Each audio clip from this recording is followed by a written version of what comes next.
Hi, I'm Pastor David with Declaration Church. And one of my favorite movies growing up, and even still today, something I enjoy watching was Rocky, the Rocky series for the most part. Leave out, Rocky 5. That wasn't one of my favorites. But Rocky is one of those stories that really inspires and catches your attention, captures the imagination. And one of the reasons I think I really enjoy watching Rocky is because he is coming from such humble circumstances. And he comes to a place where he experiences the highest of highs and victory and just overcomes so much.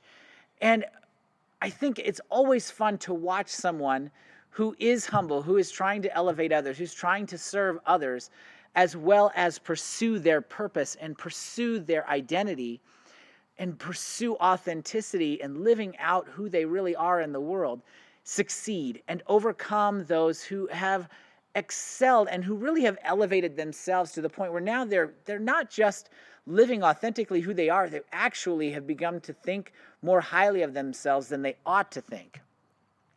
I especially think of Rocky 3. I think it's Rocky 3 with Mr. T. And he's going through life and he's living this extravagant life. In fact, Rocky himself has begun thinking of himself more highly than he ought to think. And he's beaten by Mr. T. He's overcome. He's defeated because he's not taking his training as seriously as he ought to. He's thinking of himself. He's undefeatable. He's invincible. And Mr. T defeats him because he's hungry and he's understanding what takes the hard work to achieve great things. And then horrible things take place. Rocky's trainer is pushed and he ends up dying at the end of the film. And yet what happens is Rocky is humbled, and the same thing that happens to Rocky in that situation happened to somebody in Daniel chapter 4. It's not Daniel, but it's actually King Nebuchadnezzar, the king of the Babylonian Empire. He was a great military leader. He was very wise. He conquered world powers at the time, people that really felt like they themselves were invincible, were overcome by Nebuchadnezzar and his army in Babylon, and he overtook the Egyptians. He overtook the Assyrians. He defeated all of these great peoples with massive economies and great military powers, and he became really the ruler of the world known to the people in that region. He started to think of himself more highly than he should have thought, and Daniel is brought in to interpret a dream that God has given to Nebuchadnezzar to get his attention, to say, hey, you need to really start looking at yourself a little more accurately rather than thinking that you are this amazing and invincible human being. And so God gives him a warning, but it only really catches his attention for about a year.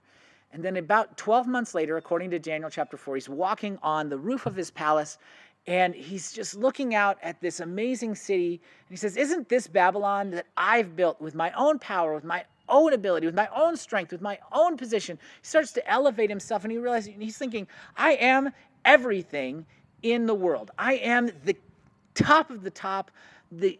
I am the peak of all humankind. And at that point, he's humbled. God brings him down. Just like Mr. T brings down Rocky, God brings down Nebuchadnezzar, and he is driven from his city, driven from his empire. He's lost his mind. He starts, according to Daniel chapter 4, he starts living in fields, eating grass like an animal. He's completely lost his mind, and he's not living around mankind any longer. And yet, after a period of time, it says he comes to his senses and he realizes, wait, I'm not the end all be all. God is. And not just his thoughts and his emotions change, but his actions change. He begins to live out differently because he's thinking of himself more accurately. He's not thinking of himself too high. He's not thinking of himself just discounting everything that he is, which is false humility. It's something that we tend to struggle with. You start looking at humility and we start thinking, oh, that just means that I kind of deflate myself and I really insult myself and I don't really recognize my gifts and talents. That's not humility. That's really self-deprecation. Humility is understanding that you have those gifts and using them, but not for your own elevation and to make yourself great, but to make those around you great and to help them live out who they are as well in true community, authentically being who you are. And so that's what happens with Nebuchadnezzar. In fact, in Daniel chapter 4, the very last verse, verse 37, after he's been humbled, he says this, "Now I, Nebuchadnezzar, praise and extol and honor the King of heaven." I don't praise and extol myself. I don't lift myself up and me. No, I am lifting up God, for all his works are right, and his ways are just. And those who walk in pride, he is able to humble. You see, Nebuchadnezzar recognizes that he needed to be humbled in order to have a right relationship, not just with God, but with the others around him. And so his entire life changes. The way he's living and his thoughts and emotions all show that he's no longer thinking of himself as the end-all, be-all, but as God as the highest authority, as God is the one who elevates us to where we need to be and gives us our position and gives us our power and our gifts and our abilities so that we can be of benefit to those around us. And so if you're in a position right now where other people around you are really kind of pressing you down and you feel like you are just being crushed and all these other people are raising themselves up around you, making themselves appear great, I want to encourage you, because Daniel doesn't elevate himself.